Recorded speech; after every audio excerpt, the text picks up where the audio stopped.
Welcome back to the Hall of Sports podcast. Today, I'm joined by Peter Bolton, Utd Season Ticket Holder, and the one thing you might know him of is that One Love United flag that you constantly will see at all kind of home games. Before we kind of start talking about the youth academy, because that's what we're here today, how long have you been bringing that flag to Old Trafford for? Well, I got it made in 2010. And then when I used to go, particularly on the tours or when I went to any functions, I took it with me and got it signed by all the players. And about 3 years ago maybe, it got to 200 signatures players. It seems we've only had about 800 players in our history. And people kept saying, what happens if you lose it or it gets damaged and stuff? So I got a bit worried about it. So I went back to whoever makes the flags and said, can you make me an identical one? So I've now got 2 identical flags, one with 200 signatures on and a newer model, same size, same everything. But it goes to all, I take it to the 18s, 23s, reserves, 19s, whatever. And then at Old Trafford, I put it up in the Stretford End, the special permission to put it up there. So, but going back to the 70s, I used to have a Union Jack with Manchester United on it over the tunnel in the Stretford End. If you see any pictures from the late 70s, early 80s, I had a flag then. And then I stopped taking a flag. And then I started again in 2010, I think it was. So what would be your favorite signature that's on the one with the 200 signatures on it? A lot of people. You know, I mean, my favourite player was well before that was George Best, but you know, some of the old ones, Dennis Law and Bobby Charlton and things like that. Because when they sign a flag, you know, or sign anything, you can read it says Dennis Law or Bobby Charlton. When the modern ones goes, it's like squiggle with a 6, and the only way you know who it is, you have to look up who number 6 is at that time, or what, you know, you can't see it's them. It's just stick the pen on the paper, is it? But I was brought up United in the 60s, and George Best was my first hero. My mum used to take us round to his house, and we used to meet him at the airport and things like that. And I was, you know, nothing will ever beat that. But you're going through, you know, I like Gordon Hill and Brian Robson and Eric Cantona and Roy Keane, you know, Norman Whiteside. You know, there's lots of people about, but George Best was the first. So I always think he's my favourite. Yeah, absolutely. Before we kind of continue on, I just wanted to say to everybody to like, subscribe, kind of get involved. This is the first episode of kind of talking about the Youth Academy. It's something that I've always been interested in because it's for me, it's always nice when you see someone come through the academy, score a goal. I get much more kind of reward from when I see the likes of Mason Greenwood score compared to when you see this big money signing coming in. So I just thought it's a good idea just to give kind of fans that idea for those that can't go to the games. Obviously now nobody can go to the games, but from before, kind of what we've seen from certain players that we might get to see if we get to a tour next year. You might see some of the guys come up. Again, we saw kind of unprecedented amount of players that got their debuts last season. And that's kind of where we'll start in terms of a review of it from last season. Yeah. Obviously, the kind of stalwarts were Mason and Brandon. So in terms of for Mason, because that's always going to be the headliner in terms of the academy last year, how well do you think the club did in integrating him into kind of the first team squad? Because it was kind of a 2-year process there. Well, yeah, but it all got concertina down. It sometimes players just say lucky that things go for them. I mean, going back one person before that was Marcus Rashford. Now, he wasn't even in the squad, and the people above him, we had Will Keane, we had a few others all around, and they all seemed to get injured. And then in one game, as they were warming up, was it Martial got injured in warm up, and they said, "Oh, well, Rashford's there on the verge, he plays, scores, and it goes for you." Sometimes, you know, we've had many a player that has started, you know, Kiko Makeda, you know, and Adnan Januzaj, and you know, you think they're gonna be it, it's the next one, and you know, Adnan was given the number 11 shirt, and he's the next Ryan Giggs only because he wore the next number 11, and you know, he's there. But Mason, I've seen Mason for 3 or 4 years before he came into the first team, and he's one of those you think, yes, he's going to make it. He's smashing in goals left, right, and centre. I mean, last year, the year before last now, Chelsea had won the Youth Cup year after year after year, and it always seemed to be City versus Chelsea in the final. And United got drawn against them in the first round, which was the third round, and they played it and Chelsea were probably as good as us or better than us, but we beat them something like 4-3, and Mason got a hat-trick, and every time, he just ran at them, beat a few and banged it in the back of the net. And I don't know whether Chelsea knew, but Chelsea had been in the last 7 finals on the bounce and then lost in their very first defence of it. And we thought, God, he's good. But we've said that about others in the past, but he does look the real deal. And I sometimes, when I look at them, we keep playing him right wing, right? He's all now got the number 11 on his back, which sounds like a winger, but he's a centre forward, So if we're only gonna play, it looks like we're gonna play the 3 up front, which is Rashford's going down the left and Martial through the middle. But I'm not sure whether that's, and who am I to say that? Oh, he's doing it wrong. But I mean, Mason's just a centre forward. I've never seen him as anything but a centre forward. So I'm just hoping he's going to make it. But that's just, the whole thing about what's happened between February and now is knocked everybody back. I mean, Mason wasn't playing. Mason was available for the Youth Cup the year that we've finished, and we got to the semi-final, and we were playing Chelsea away this year in the semi-final, and City, it was one-legged, and City were playing Blackburn at home, and then it all got cancelled. Well, nobody knows what's going on, and if they ever replay the 3 games, the 2 semi-finals and the final, where are they going to draw the line? Are we going to have completely different squads which would make a mockery of it, or we're going to have the squad that could play it? And therefore, Mason was probably going to play him, because winning the under-18s league, under-21s, under-23s leagues, they never take much bother about winning, but the Youth Cup is something they like to win. And we were sure that Mason was going to play in the semi-final against Chelsea, and then the final if we won against City, so Blackburn. But he's now going to be a year too old.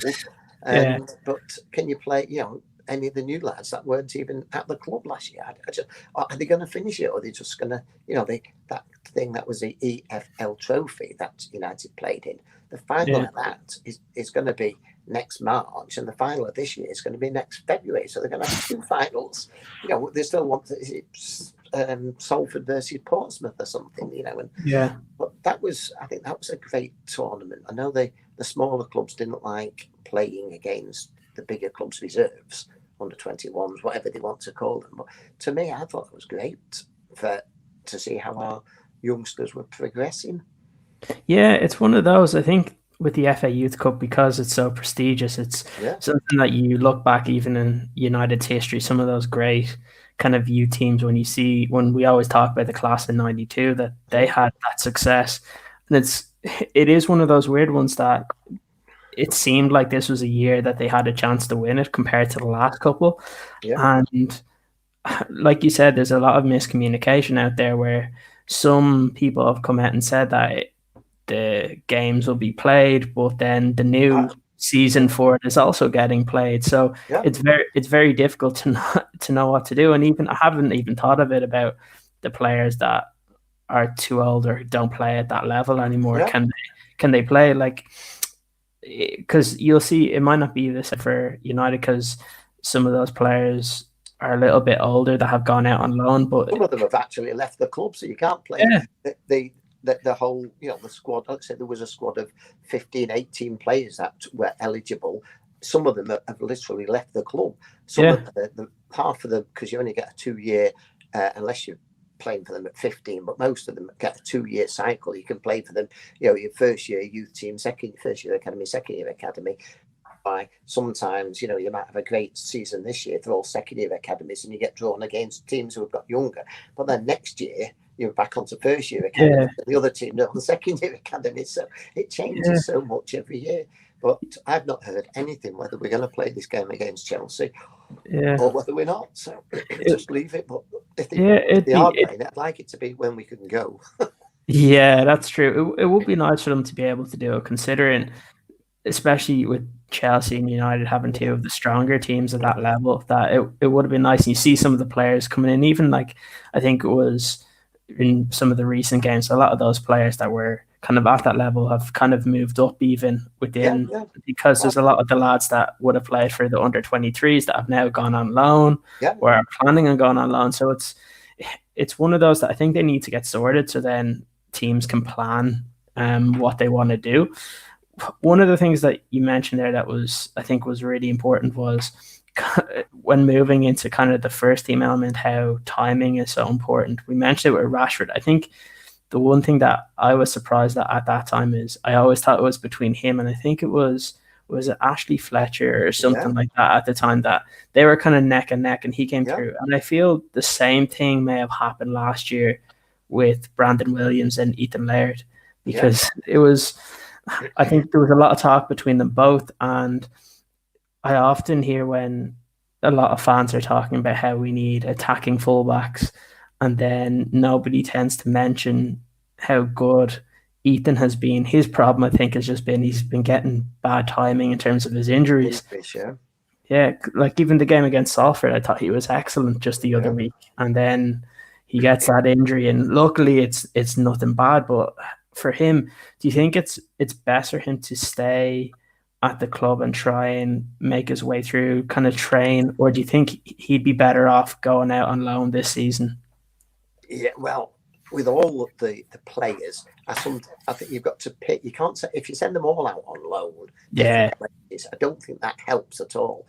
But if no, you send some out on loan, I mean, I would have probably sent out Gomez the year before, right? yeah, And because he was doing nothing in and I don't because you don't know the bit behind the scenes. You know, chat to his mum and dad, chat with Gomez's and Chong's mum and dad, and Chong's mum and dad said, "Oh, I don't believe all the papers. You know, he's staying."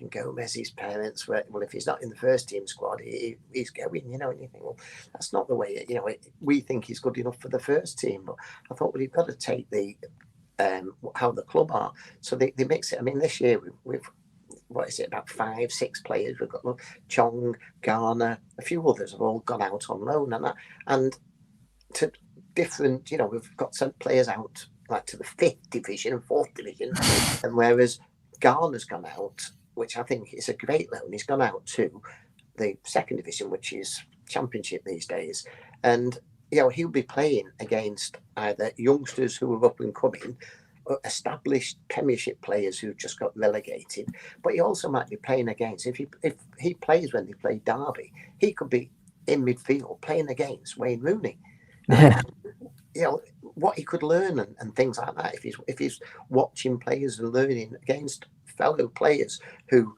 a lot of Watford will be got Premiership experience, and getting amongst them and the opposition, some of them could be Championship players at the top of the career. Somebody like Wayne Rooney is, you know, played for England under and plunkety plunk times. So it must be a great thing to go out and play for a big club. But maybe some of them aren't good enough for the same. I mean, Dylan Levitt's gone out. He's yeah, at Charlton now. That Charlton got relegated. Are they 3rd division or are they League yeah. One? They're in League One now. So, you know, so they've obviously Garner's gone to Championship, Levitt's gone to League One. So they're obviously working out where they fit better. But you know, there's other players that, you know, Brandon Williams. You know, if he'd have gone out on that, he'd have missed his chance. I mean, I always thought he's a right-footed player, and I'm one Mm, of the old school. I've had a right-footed player at right back. You know, I know some of them are two-footed, which is like Mason, and you know, yeah, Dennis Irwin could play both sides. I don't know which was his best foot. He used to play one side for United and the other side for yeah, Ireland. yeah, But Brandon is much better with his right foot. And seeing as our 2 centre halves at the moment, per many 2 from 4, are all right footers, and we're playing a right footed right back and a right footed left back, it's no wonder some things are not going right sometimes, you know. yeah, But I do think that he's, you know, if he's pushing for that right back spot or even a bit in front of the, depending on different games, is there, but it's the left back, So he's been lucky that he's jumped the queue, because if you'd have put money on who would be the next person to come through, it wouldn't have been Brandon Way. He just got lucky because Shaw got injured. We didn't have a backup left back that was fit, and suddenly he's in there, and it's never really let us down. He's not let us down as much as some of the other defenders. So I just think sometimes it's luck on what happens in the rest of the squad. But I'm really up for loans, because something you notice when they're playing for the under-16s, they're playing against, let's just say, Blackburn under-16s, and then next year you get promoted to the under-18s, right? But you're still playing against Blackburn, and you're playing against Blackburn under-18s, which last year, the year before, you were playing against Blackburn, the same players. They've all moved up here. And then you move from the under-18s up to the next stage, which is under-21s, under-23s, what you want to call it. And we're still playing the same teams who've still got the same players that you've been playing right through your career when you're under 14s, 15s. You're playing against exactly the same players. So when you go out on loan and you're playing against, the three sorts of people, which I would say, the up-and-coming ones at Watford, that they're youngsters coming through. You've got the ones that are, they're never going to get any better than playing for Watford or something. And you're playing against players that, ex-Premier, like your Wayne Rooney's and things like that. So you're going to get, Garner's going to be playing against big men that are going to, knock you off the ball, foul you up behind, when the referee is not looking, all sorts of things that they've learned over there, like in Wayne Rooney's case, 20-year career. It'll come on good for him, Yeah, I think it's great, especially for Garner, because I think everybody expected he was going to be kind of the next one to come through in terms of getting regular playing time in the squad.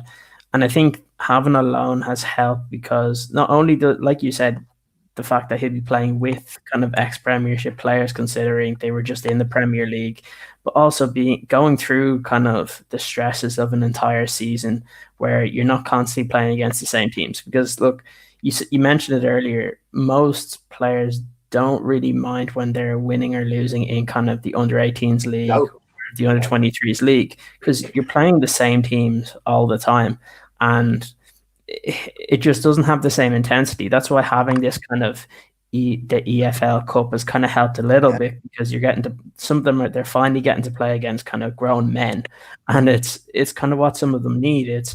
I think it's the one thing that I think because I think Garner's on that step where he was too good for the under-23s, but he hasn't gotten his opportunity regularly for the first team. So it makes sense. And the fact that he's gone to kind of a team that you can tell are going to give him the opportunity, like he only signed, I think, was it a day or two before Watford played, and he still came on and got to play. Yeah, I often wonder whether, and in the contract, is there something to because United are paying his wages, Watford will be paying towards his wages, but United will be paying the majority of it. And I often think, I wonder if, that United hierarchy, stroke Ollie, and that have said to Watford, he's got to be in the squad, X number of times, or we'll take him back. I mean, I don't know what they write into these loans, whether he has to play or what. But you looked at Chongi the other week, and he scored on his debut friendly. Then he scored on his debut, was a cup tie, I think, so I was following it. But then they got battered this weekend. So, it's very difficult. I mean, if United aren't playing and you sat at the telly and you're seeing who scores or who's got sent off and booked and coming up on the ticker tape at the bottom, I think, there's United playing. I didn't know he was there. And you see these names come up and you think, flipping out, there's a lot of United, what have come through United system playing in the all, every division, like top of the league at the moment, Everton, we got United centre halves there, Michael Keane, and when he played for United, Will Keane was the better of the two Keanes. And if you ask me now where Will Keane was, we'll have to think about it. When Keane was playing centre half of the team who were, after 2 matches, top of the league type thing. So, it goes that way, because you even think at that time, the two kind of strikers you were thinking coming through were kind of Will Keane and then James Wilson. Well, you know where James Wilson is now, don't Salford, we? He was at Salford, and we could get to you have to pay to see it on your phone, and when my phone's only got a 2-inch screen. But I was listening. It's United keep scoring. We got 6 goals, and how many times I heard James Wilson's name, but it was not very often. I didn't even know he was on the pitch, type thing, and that's how things have changed. He looked like he was going to be the next best thing, and now he's at 4th division at Salford, and I mean, he would have been loving to score a hat-trick against United, wouldn't he? To rub the noses in it, and to go in the dressing room afterwards with a 6-0 defeat at home. See, United, he'd have been sicker than the rest of the team, thinking that didn't work well for me, did it? Yeah, I know. That's why it kind of goes back to what we were saying before, and that when you get your chance, you have to take it, and if you don't, then especially at a club at United sizes, you do get left behind. And I think the important thing that I think people are going to have to pay attention to this year, because like I said, there's been a couple of loans that have happened. You're going to see a quite inexperienced kind of under 23. So I think it's one of those that I know there's a couple of people that'll just follow along on Twitter and see like the scores and things like that. But I think this year it'd be good for the experience of some of the players. Like you look at the likes of Hannibal, who's getting all the kind of press because he's just come into the club. But I think people need to remember how young he is, because there's still a lot of people trying to kind of force him to get a chance this season. I know. Because he stands out for his looks, for his head. Yeah. Right. I mean, we played Leeds. We played Leeds in the FA Youth Cup last season at Old Trafford, and because Leeds wanted to bring they brought about 1,000 fans there, so quite a good atmosphere in the ground. There was probably 10,000 United fans, but there was 1,000 Leeds fans, which most times at under 18s you don't get away fans travelling like that. But every time, because he got fouled a few times, Leeds fans were making out he was diving and all the rest of it because he was being picked on a bit. But it sort of showed what he was worth there. But he's been one that's been moved on. Probably he's still under 18s, and he still could be playing in the under 18s. I don't know all the ages of these players, but I mean most of the under 18s that played the other day, the last game, they're all 16 and 17-year-olds. Rather than you've got whenever the cut-off date is, and the under 23s. And I think looking at that, and some of the under 23s, we might struggle in that. We got promoted last year, and they might struggle. But I think United over the last few years now, whether it's Nicky Butt or whether it's just a policy, and in 5 years' time, 4 years, 3 years from now, it could really pay big dividends. And instead of paying £80 million for a centre half, we get one that we picked up for $500,000 as a 16-year-old. I don't know. You read how much we pay him in Hannibal. Allegedly, we paid $5 million up front and $5 more million if he gets so many things, whether he wins the league or Ballon d'Ors or whatever. But 10 million these days. I mean, 10 million to me would be nice, but 10 million to a club like United is absolutely nothing. I mean, we can talk about these new guys we bought in this season. Right, we seem to have taken a top player out of Real Madrid's academy, Atletico Madrid's academy, and Barcelona's academy. Now, we haven't seen them yet. They've not started for us. I don't know whether there's this 14-day quarantine or whether it's getting international clearance or whatever. But there's 3 top Spaniards that are going to play for the first team. I mean, we've got a right back, a left back, and a striker. Right now, they could, in 3 years' time, they're all 17-year-olds now. When they're 20, it could be saving United multi-million pounds. I mean, another lad who because I don't take much notice of players at other clubs, but a young lad called Charlie McNeil. United had him until he was 10 or 11. Right, big United fan, but years ago, and don't ask me why, everybody in Greater Manchester was signing for City. They had all the pulling power, whether it's all the money or whatever. But when you're 12, why would you choose to go to City over United? I mean, when I worked as a taxi driver, I used to pick up Darren Fletcher a lot. And I used to give him a lot of stick about he sent his twin boys to City's academy. And I said, you're wrong there. And he was, oh, it's best for me kids. He don't really want them at United because he was at United. But he must have thought it's better for them at City's academy. It must have been better for a United player to send your own kids to City's academy. Right, and that hurt me a bit to think, Robin Van Persie's lad went to City's academy. He was playing for United, winning the league for United, and sending his kid to City's academy. And I thought that was sort of like wrong, but maybe it was right for their kids. But now, a few more years down the line, this Charlie McNeil scored. They said 600 goals. I don't know. I think that's in training as well or whatever, because I know nothing about him. But if he's a goal-scoring goal scorer, and is 16 or 17? I think we can sign him on his 17th birthday, which is sometime in September. So let's say he's just had his 17th birthday, and we have signed him, because I've heard we have signed him. But what in 2 years' time, if he's doing what Kane's doing for Tottenham, he's come through there, we've got to send him out on loan for 6 months or whatever, we won't need to be buying this £150 million player or whatever.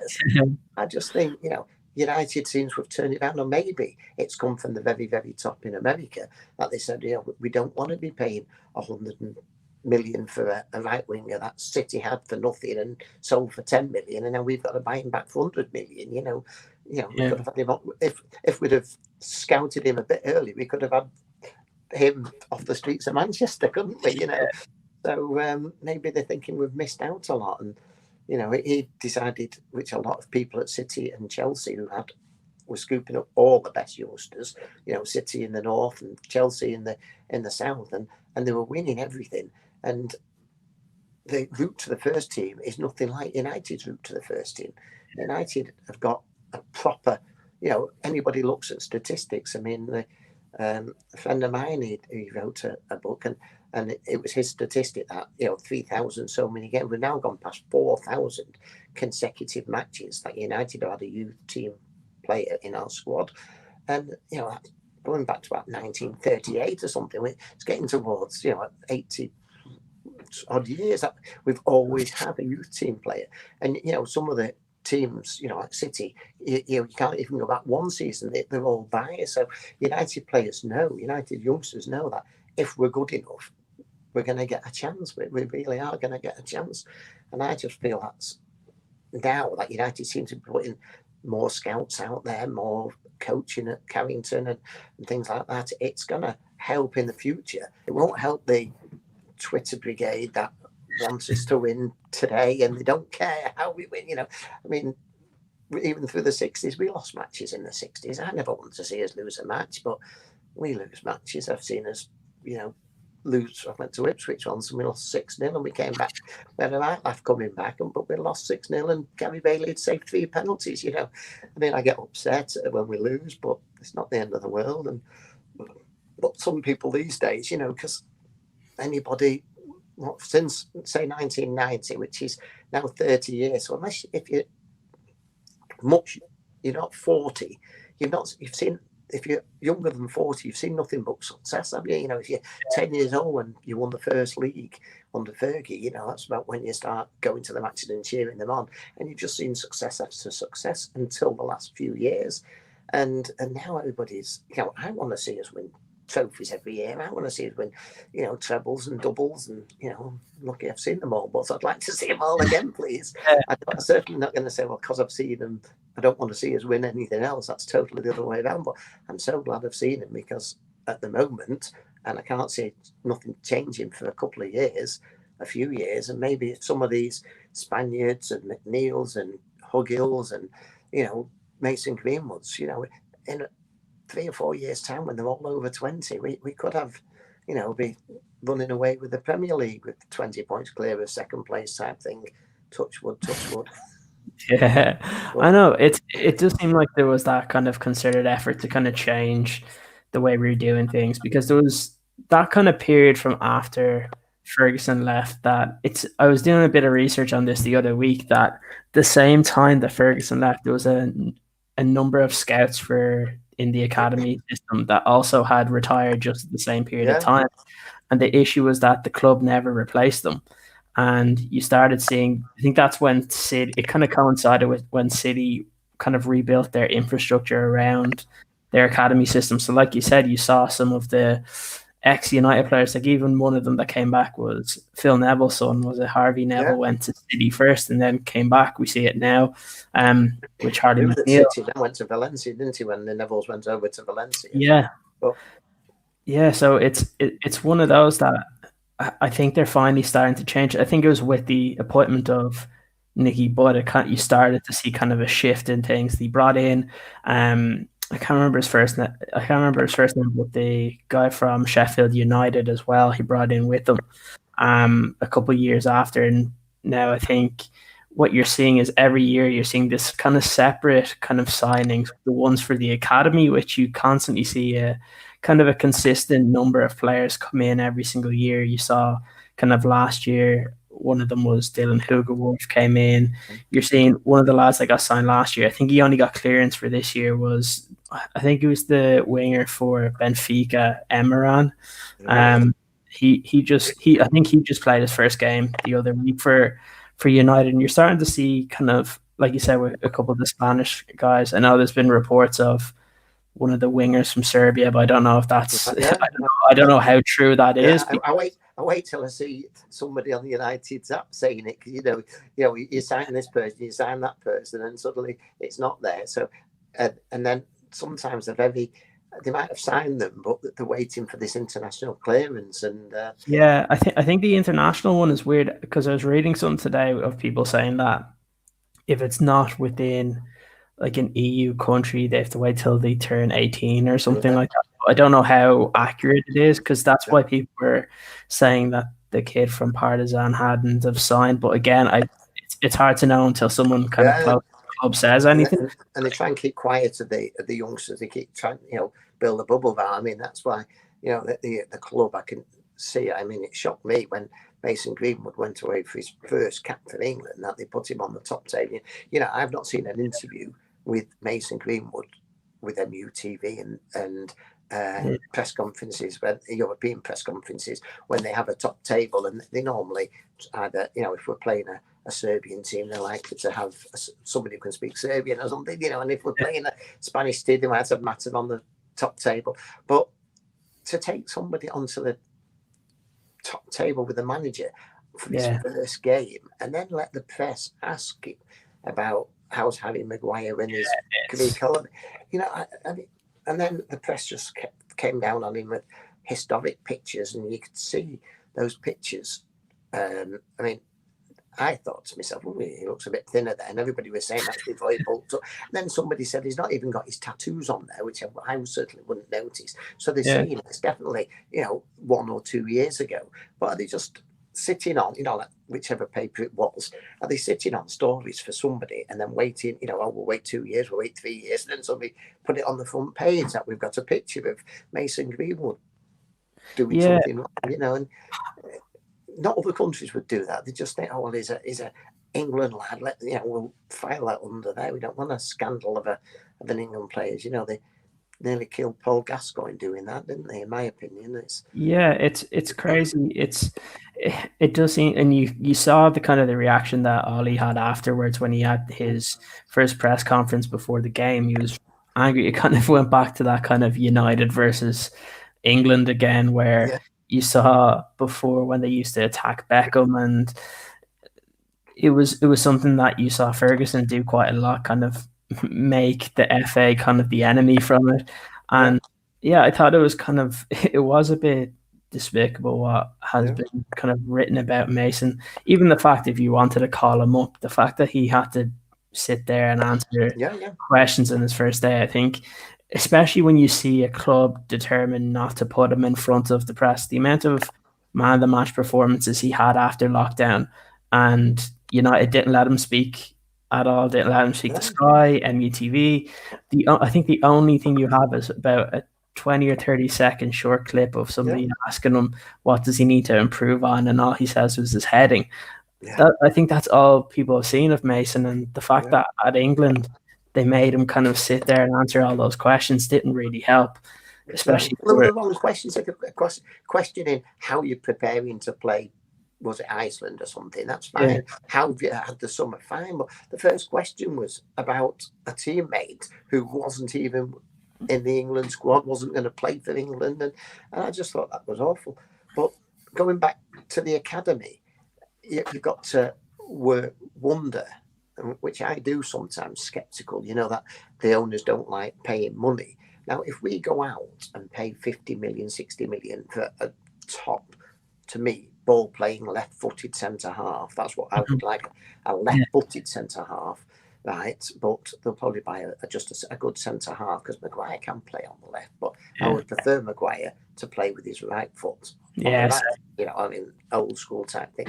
But does that then stop somebody like Mengi getting into the first team? Because I know we're going to get rid of some of these centre halves or people that play with the centre halves. Or some of them, they've been collecting 200 grand a week for 12 months and not even been fit.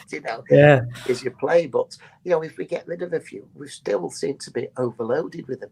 And if he's good enough, right? I know we want to be good enough this season. We want to be challenging for 3 trophies, 4 trophies at the end of this season, right? We really do. But I can see that if they think another year he'll be a first team starter every game, can we not get through this season? But it's hard to know what they're thinking, really, because it's their money. Well, it's our money, but we've given it to them and they're keeping it. So it is crazy because it was one that I've recently I've done a couple of stories on kind of his season in terms of from last year coming up to this year getting promoted.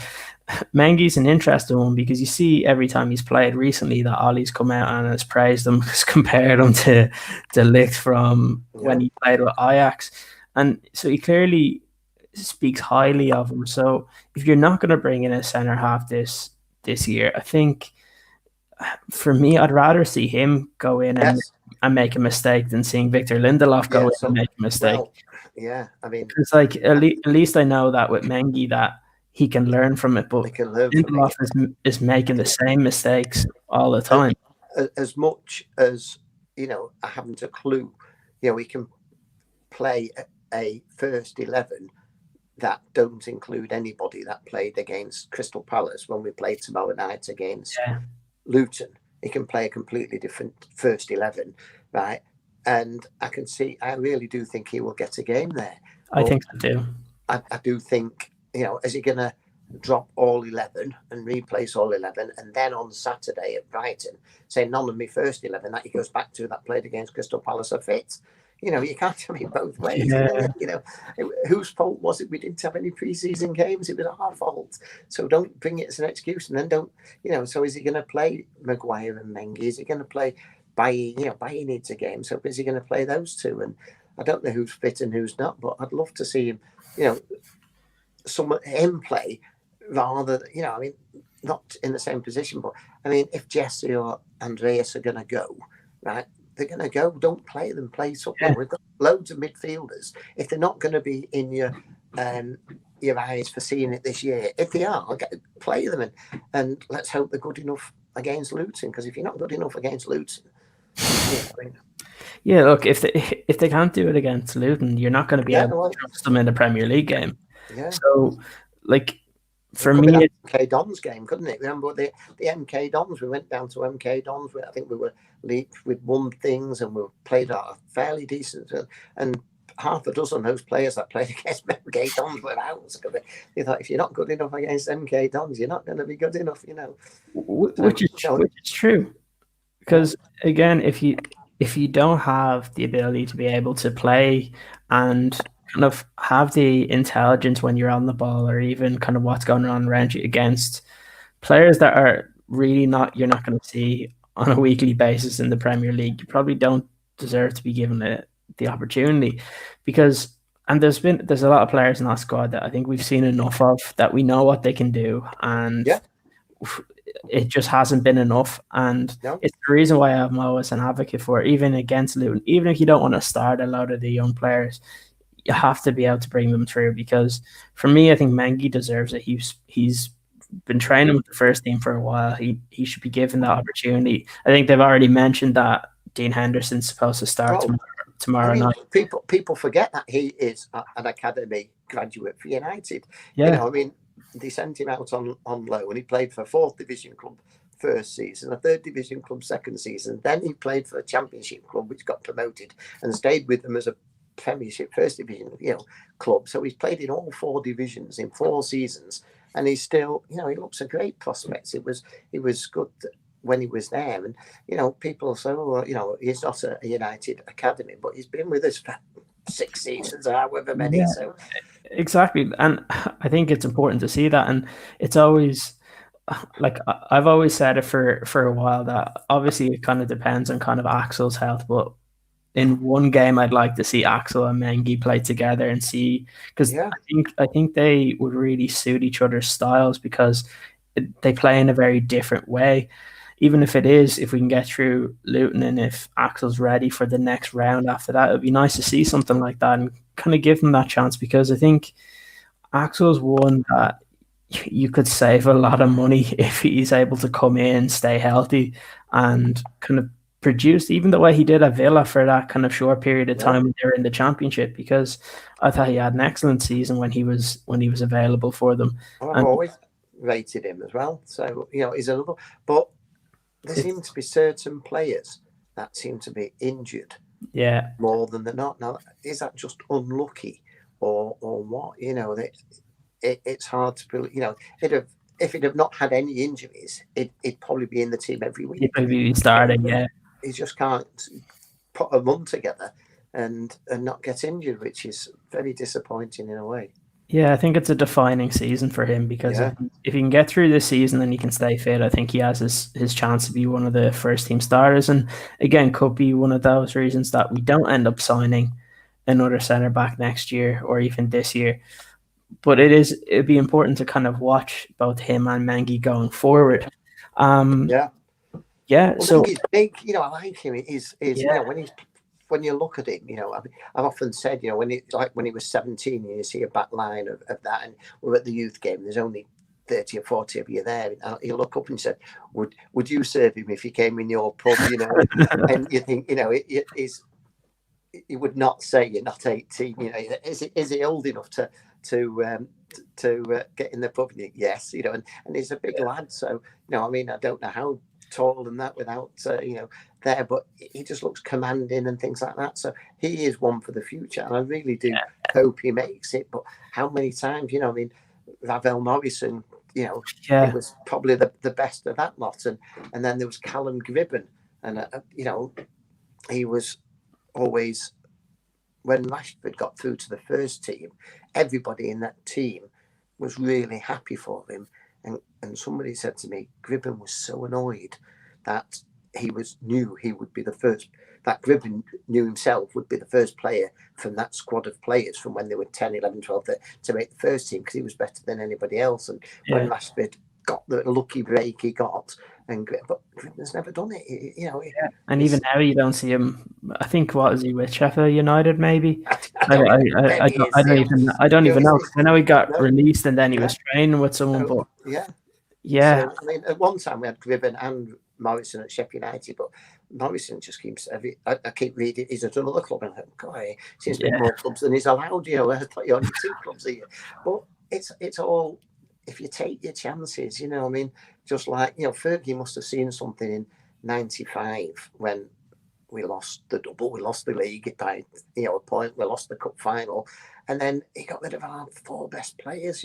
Imagine that in the summer when he got rid of Ince and Hughes and Kanchelskis, and you think, I'm gonna, in the first game of the 95-96, went to Villa Park, lost 3-1. Well, that's a good coincidence. It lost 3-1, and people would have been saying, "Who are these idiots you're playing here? Never heard of them." And then suddenly, they get a bit more confidence, and it comes through, and you're never going to get 5 or 6 from one class of 92, as they call it. But it's a bit. I always think it's a bit far fetched the way they call it, class of 92, because Giggs was like a year or 2 older. Neville was a year or two younger, and the age gap between the younger Neville and the older Giggs, they could never have been playing in the same youth team together. But they all hung about together, obviously, because Neville would go out with his older brother and that. But if we could just, if you got one or two through every year, it would save you an absolute fortune, wouldn't it? Yeah. Like you look at it now, and if Mason can continue what he's doing, he's saving you 100 million there. Yeah. So you look at what he's doing. You don't see many young players do that across Europe, even, and we kind of have to look towards kind of those next batch of players. Now, I think it's difficult because, like I said, there are a lot of young players that are going to be playing in the under-23s. But like with the amount of games we're going to have this year, do you think that there's a chance for anybody else that might end up getting their debut this season, other than kind of the lads we've spoken about previously? Well, and the further you go in the League Cup, and it's also concertina down, like say somebody like Hannibal, I don't think he will get a game because the first team squad is so big. Yeah. If it was spread out like it was before, and you get to December and January playing the semi-finals and things like that, there might be a chance. But this year it seems to be all squashed in with one a week. So that's the chance you can get. And again, when you're playing in the Europa League, right, and you're playing your Astanas and your teams you've never heard of, you can. You win the one leg 5-0, and you've got another leg. You can put loads of them in, but when the draw comes for the Champions League, I was looking at everybody knows what pot 1 is. All the champions of all the leagues. We're in pot 2, and I was looking at pot 3 and pot 4. I'm flipping. That's some good teams in there. Good names. You know how good the teams are, but the big name and he won't be, in group stage, be messing about too much in Champions League because you want to get through. So I do think it might be. I was going to say, I can see Mengi getting through. And Brandon was last year. Mason, I mean, it was at the end of last year, and I was just going through one of the programs or something, and it had obviously Maguire played the most games last year. He played, everyone or nearly everyone. He played all the league games and that. But the second, I think it was, or maybe one of the top 3 or 4 was Mason Green. I thought that can't be right. But he played about 50 games, but it was 25 starts and 25 subs, and some of the subs were probably 5 minutes here and 7 minutes there. So you can't count the minutes, but the actual games, if he was playing for England, you get a cap whether you play 95 minutes or 1 minute at the end. Don't you? If you come on right in the last minute, you get So like I guess the one player that probably even is a good way to kind of end this on is kind of the Jimmy Murphy Player of the Year from last year, Anthony Elanga.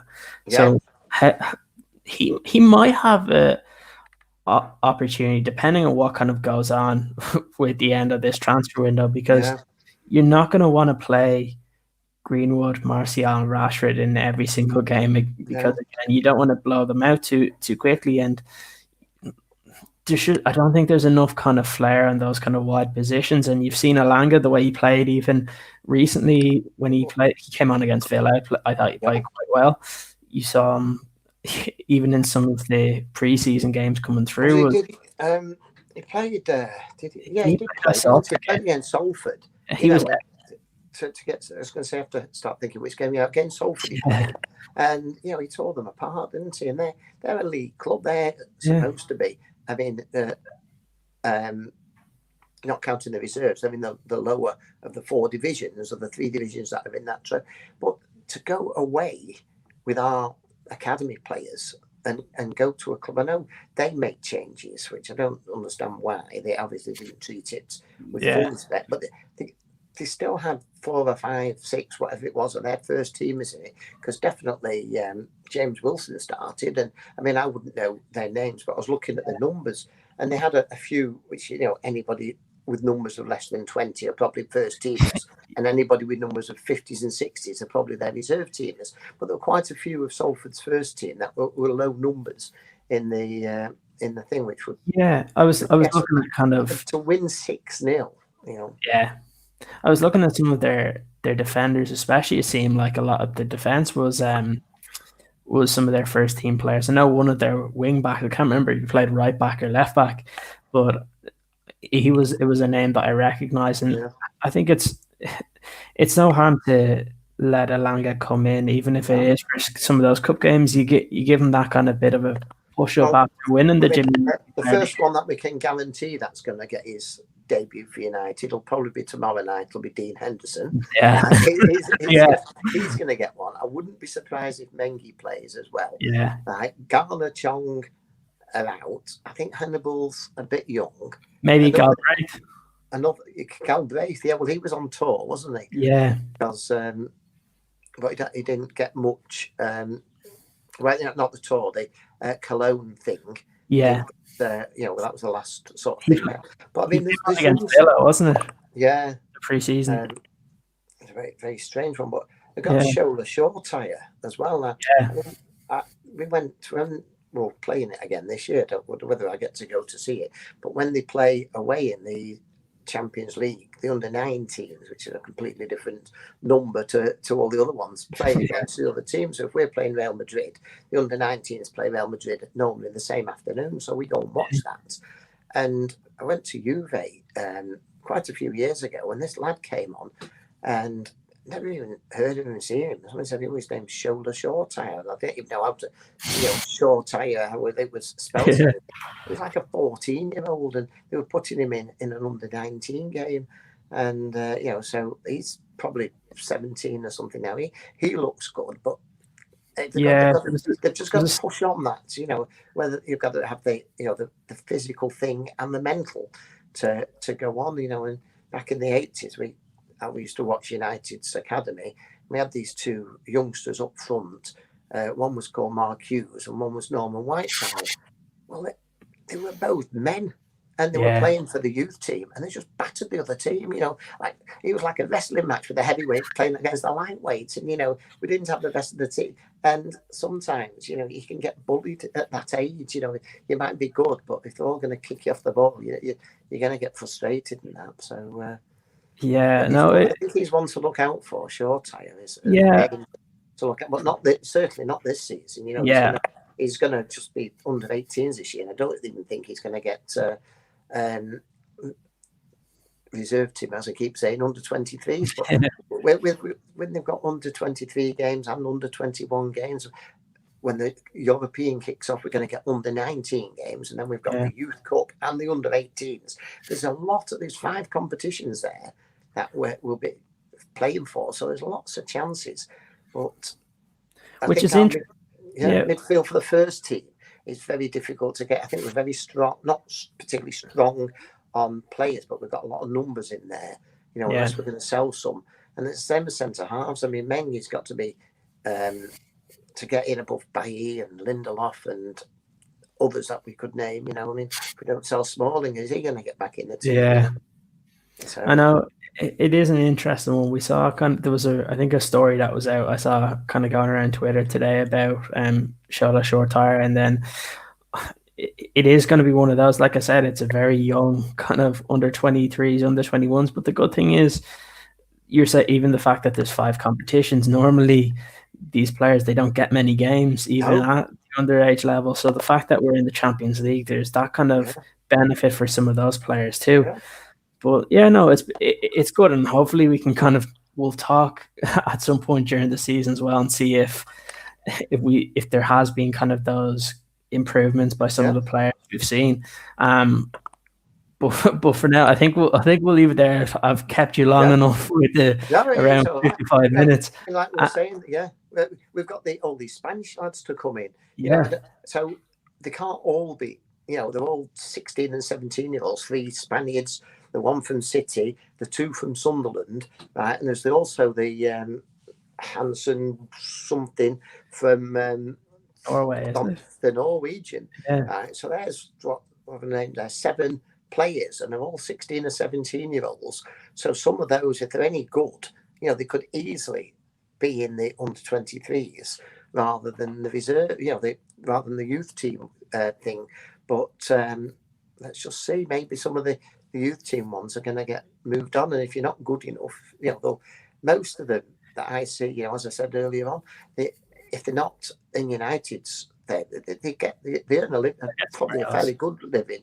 Out, you see, Rochdale have got 2 of our youths, and Southend have got another one, and type thing, and they almost be earning a living at football, but can they do it? Can they do it in the Premier League? Is the question. And, yeah, that is the question, and can they do it for us? Yeah, yeah, hopefully so. Hopefully so.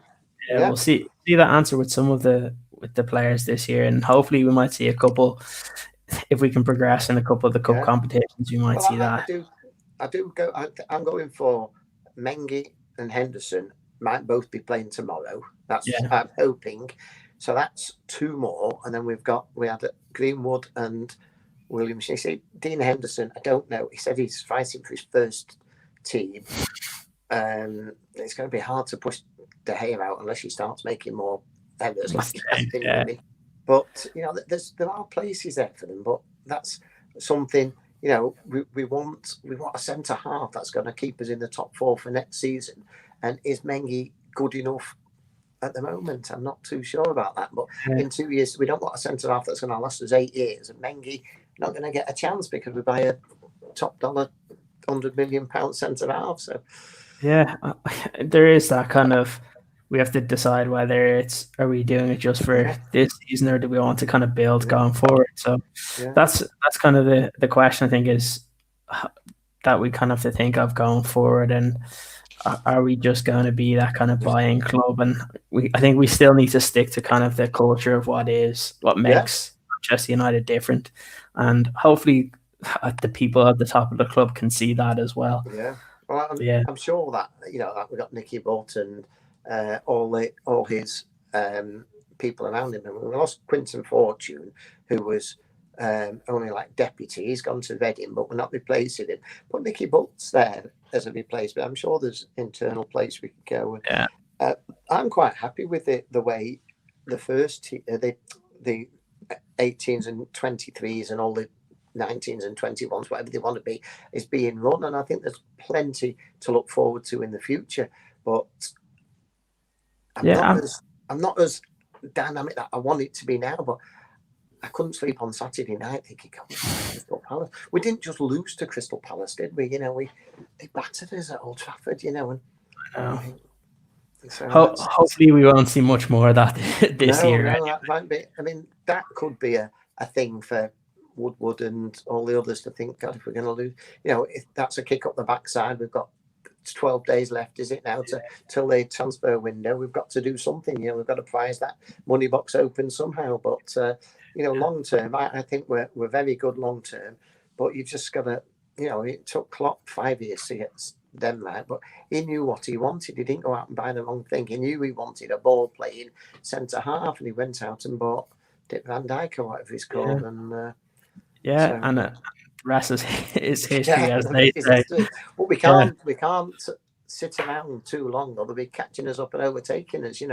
They were saying we've knocked you off your perch, and I thought, I've had scouts saying that to me, and I thought, hang on a second, you're not knocked off until you get above us, and we've got to 20 and they got to 18 and to 19, so it's going to be a couple of years before they can get to 21, isn't it? So hopefully we can do it before then. Yeah. Okay. No. Thank you so much for your time, Peter. Yeah, it's okay. Thanks for you know where I am. See you soon. Absolutely. See you soon. Thank you. Anytime. Thank you very much. Bye.